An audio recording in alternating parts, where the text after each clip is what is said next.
हमारे देश भारत की पारंपरिक जमीन में कई ऐसे राज दफन हैं जो कई सालों बाद आज भी अनसुलझे हैं। ये रहस्य कुछ ऐसे हैं जिन्हें जितना सुलझाने की कोशिश की जाए ये उतना ही उलझते जाते हैं। ऐसा ही एक राज राजस्थान के जैसलमेर जिले के कुलधारा गांव में भी दफन है। ये गांव पिछले 170 सालों से वीरान पड़ा है। एक ऐसा गांव जो रातों रात वीरान हो गया और सदियों से लोग आज तक ये समझ नहीं पाए कि आखिर इस गांव के वीरान होने का राज क्या है। कुलधारा गांव के वीरान होने को लेकर एक अजीबोगरीब रहस्य है। दरअसल कुलधारा की कहानी शुरू हुई थी आज से करीब 200 साल पहले, जब यह गांव खंडर नहीं था बल्कि ये और इसके आसपास के 84 गांव पालीवाल ब्राह्मणों से आबाद हुआ करते थे। लेकिन बाद में जैसे कुलधारा को किसी की बुरी नजर लग गई। वो शख्स था रियासत का दीवान सलीम सिंह, अयाश दीवान सलीम सिंह, जिसकी गंदी नजर गांव की एक खूबसूरत लड़की पर पड़ गई थी। दीवान सलीम सिंह उस लड़की के पीछे इस कदर पागल था कि बस किसी तरह से वह उसे पाना चाहता था। इसके लिए उसने ब्राह्मणों पर दबाव डालना शुरू किया। हद तो तब हो गई जब उसने लड़की के घर संदेश भिजवाया कि अगर उसे पूर्णमासी तक लड़की नहीं मिली तो वह गांव पर हमला करके लड़की को उठा ले जाएगा। दीवान और गांव वालों की ये लड़ाई अब एक कुंवारी लड़की के सम्मान की भी थी और गांव के आत्मसम्मान की भी। गांव की चौपाल पर पालीवाल ब्राह्मणों की बैठक हुई और 5000 से भी ज्यादा परिवारों ने अपने सम्मान के लिए रियासत छोड़ने का फैसला ले लिया। कहा जाता है कि निर्णय लेने के लिए सभी 84 गांव वाले एक मंदिर पर इकट्ठा हो गए और पंचायतों ने यह फैसला किया कि कुछ भी हो जाए वह अपनी लड़की उस दीवान को नहीं देंगे। अगली शाम कुलधारा कुछ यूं वीरान हुआ कि आज परिंदे भी उस गांव की सरहदों में दाखिल नहीं होते। कहा जाता है कि गांव छोड़ते वक्त उन ब्राह्मणों ने उस जगह को श्राप दिया था। आपको बता दें कि बदलते वक्त के साथ 82 गांव तो दोबारा बन गए, लेकिन 2 गांव कुलधारा और खाबा तमाम कोशिशों के बाद आज तक आबाद नहीं हुए हैं। ये गांव आर्कियोलॉजिकल सर्वे ऑफ इंडिया के संरक्षण में है, जिसे दिन की रोशनी में सैलानियों के लिए खोल दिया जाता है।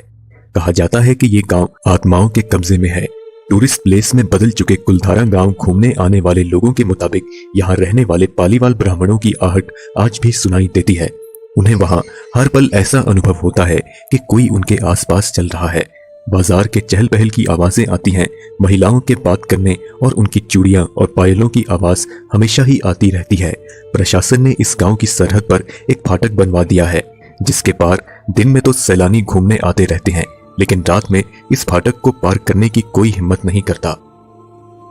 कुलधारा गांव में एक मंदिर है जो आज भी श्राप से मुक्त है। एक बावड़ी भी है जो उस दौर में पानी पीने का जरिया था। एक खामोश गलियारे में उतरती कुछ सीढ़ियां भी हैं। कहते हैं कि शाम ढलने के बाद अक्सर यहाँ पर कुछ आवाजें सुनाई देती हैं। लोग मानते हैं कि वो आवाज 18वीं सदी का वो दर्द है जिनसे पालीवाल ब्राह्मण गुजरे थे। गांव के कुछ मकान हैं जहां रहस्यमयी परछाइयां अक्सर नजरों के सामने आ जाती हैं। दिन की रोशनी में सब कुछ इतिहास की किसी कहानी जैसा लगता है, लेकिन शाम ढलते ही कुलधारा के दरवाजे बंद हो जाते हैं और दिखाई देता है तो बस रूहानी ताकतों का एक रहस्यमय संसार। लोग कहते हैं कि रात के समय यहाँ जो भी आया वह हादसे का शिकार हो गया। साल 2013 में दिल्ली से इंडियन पैरानॉर्मल सोसाइटी की टीम कुलधारा गांव में एक रात बिताने आई थी। टीम का कहना था कि यहाँ पर कुछ ना कुछ असामान्य जरूर है। शाम के समय उनका ड्रोन कैमरा आसमान से गांव की तस्वीरें ले रहा था, लेकिन उस बावड़ी के ऊपर आते ही वो कैमरा जमीन पर आ गिरा, जैसे वहां कोई था जिसे वो कैमरा मंजूर ना हो। ये सच है कि कुलधारा से हजारों परिवारों का पलायन हुआ। ये भी सच है कि कुलधारा में आज भी राजस्थानी संस्कृति की झलक मिलती है।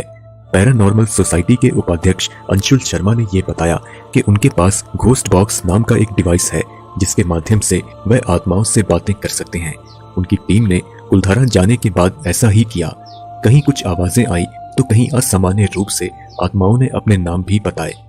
4 मई 2013 की रात टीम के सदस्य जब कुलधारा गांव में घूमकर वापस लौटे तो उनकी गाड़ियों के कांच पर बच्चों के हाथों के निशान भी दिखाई दिए। इतिहासकारों के मुताबिक पालीवाल ब्राह्मणों ने अपनी संपत्ति, जिसमें भारी मात्रा में सोना चांदी और हीरे जवाहरात थे, उसे जमीन के अंदर दबा रखा था। यही कारण है कि जो कोई भी यहाँ आता है वह जगह जगह खुदाई करने लग जाता है, इस उम्मीद से कि शायद वह सोना उसके हाथ लग जाए। ये गांव आज भी जगह जगह से खुदा हुआ मिलता है।